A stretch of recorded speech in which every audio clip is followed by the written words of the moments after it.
Puede apagarse el sol, pero no la luz de mi alma. En un día como hoy caminaré más despacio. En un día como hoy defenderé mi verdad. En un día como hoy te amarraré con mis brazos. ¿Cómo les va? Buenas tardes y bienvenidos a esta edición especial de Nuevamente, realizado aquí en el patio de nuestra universidad. ¿Cómo estás, Florencia? ¿Cómo estás, Fabián? Aquí estamos, y es cierto, hoy vamos a hablar del tema de la felicidad. Tema, ¿no? Un tema muy profundo, muy complejo. Sí, además teniendo en cuenta que ya estamos acercándonos, estamos a horas del fin de año y a veces esas cosas se ponen en la balanza, ¿no?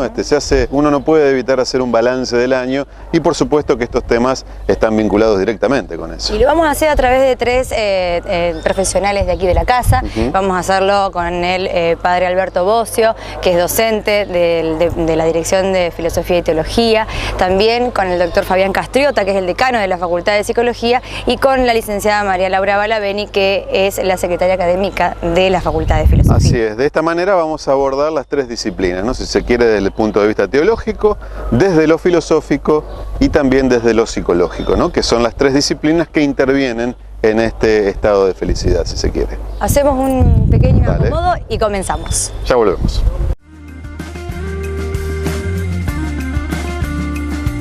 Y como habíamos anunciado ya en el comienzo del programa, estamos aquí en el jardín de la Universidad Católica de Santa Fe. Vamos a grabar justamente un tema muy interesante cuando se aproxima fin de año, empiezan los balances, empiezan estas cuestiones, estas conversaciones que tenemos entre los amigos, los familiares, respecto a la felicidad, ¿no? Esta cuestión de hay que ser feliz es de algún modo una cuestión aspiracional. ¿Cómo hacemos para justamente concretar esto que tiene que ver con la felicidad? Y vamos a comenzar en este caso conversando con los tres que están, les agradecemos, ya lo habíamos presentado al principio del programa. Particularmente, padre, ¿qué nos podría decir respecto de la felicidad? ¿Cómo se piensa la felicidad? Sí, antes que nada sabemos que es un deseo, ¿no? Justamente con motivo de fines de año, comienzos de año, nos deseamos felicidad. Entonces, en primer lugar, es un deseo, y un deseo no solamente particular o una costumbre, sino un deseo universal del corazón humano. Yo creo que si hiciéramos una encuesta callejera y la primera pregunta fuera, ¿usted desea ser feliz? A menos que haya alguna patología muy grave, todo el mundo, el 100%, respondería que sí. Por lo tanto, hay un deseo universal de felicidad. Y yo creo que es un deseo del corazón humano. Después, claro, si la segunda pregunta de la encuesta fuera ¿y qué cree usted que lo ayudaría a ser feliz? Creo que ahí empezarían a dispersarse los caminos, ¿no? Porque depende de qué entendemos por felicidad. Vamos a conversar de qué es para usted la felicidad o cómo se logra, cuál es el camino. Y en tu caso, María Laura, desde la filosofía, es como, ¿no? Este interrogante, este gran interrogante de cómo hacemos para llegar a esta felicidad. La filosofía siempre dijo mucho sobre muchas cosas y sin embargo nada nuevo.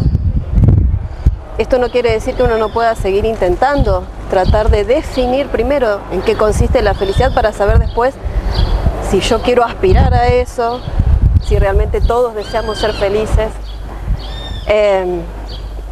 Y se me ocurre que podemos pensar esto de la felicidad desde dos perspectivas diferentes. La felicidad que viene desde el antiguo concepto de eudaimonia, que significa, los griegos, es una acepción griega que dice que eudaimonia significa haberle tocado a uno en suerte un demonio, es decir, un genio, que le haga la vida más fácil, más placentera. Esto significaría que la felicidad tiene que ver con algo que venga de fuera, no depende de uno. Esa sería una perspectiva, pero después está la otra perspectiva, la que entiende que la felicidad sí depende de uno, que podrían haber circunstancias adversas, pero que si está en uno, la felicidad es posible de alcanzar. Entonces, de entrada tenemos estas dos acepciones. Después podríamos pensar un montón de otras cosas más, pero se me ocurre decir eso en principio.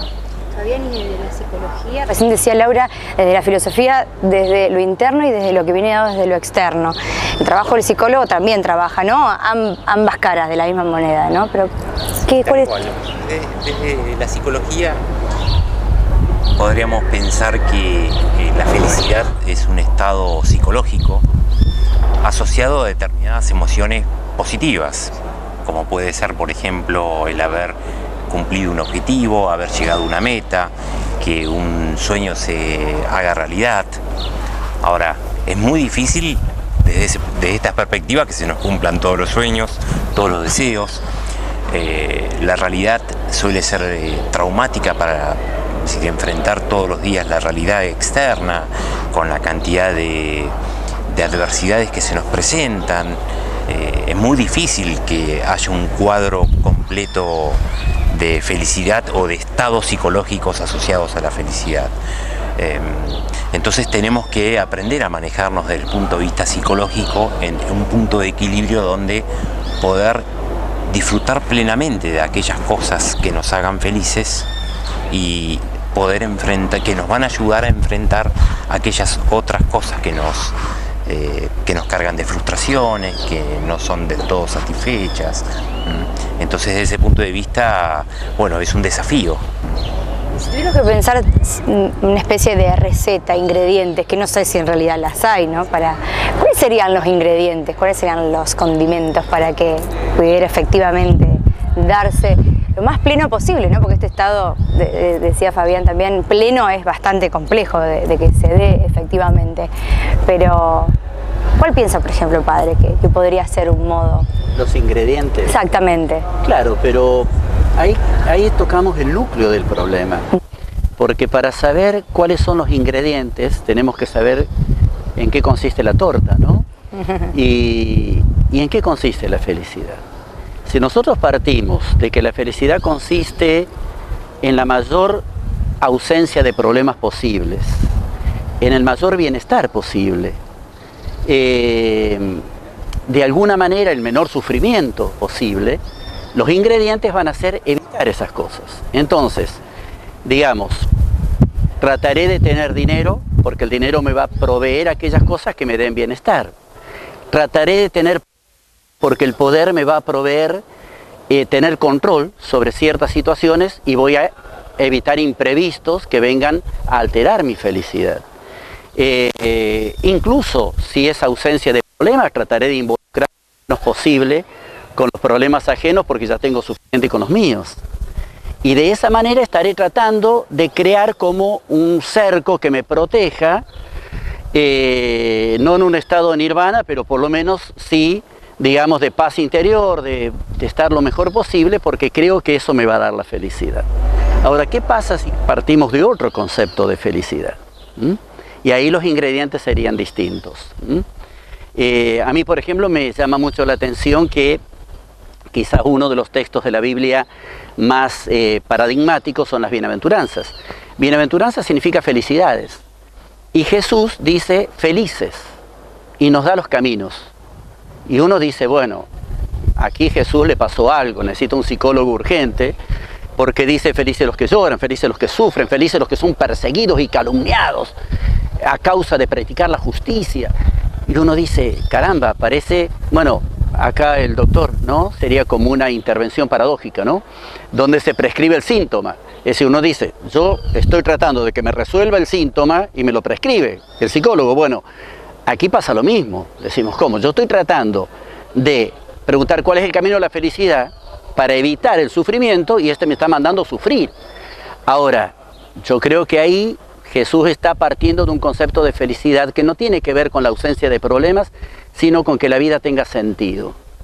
Y para que la vida tenga sentido, yo tengo que amar. Y amar me lleva a involucrarme. Involucrarme me va a llevar muchas veces a tener problemas, a no tener tanto bienestar, a ser perseguido, a ser incomprendido. Pero voy a mirar para atrás y voy a descubrir que mi vida tuvo sentido y me voy a sentir feliz. Son dos conceptos distintos y los ingredientes son distintos, ¿no? Bueno, para el próximo bloque, María Laura y Fabián también vayan pensando a ver cuáles serían para ustedes también los distintos elementos, ¿no?, que podrían integrar esta gran receta que sería, ¿no?, el hecho de poder ser feliz. Vamos a una pequeña pausa y cuando regresemos continuamos hablando de la felicidad.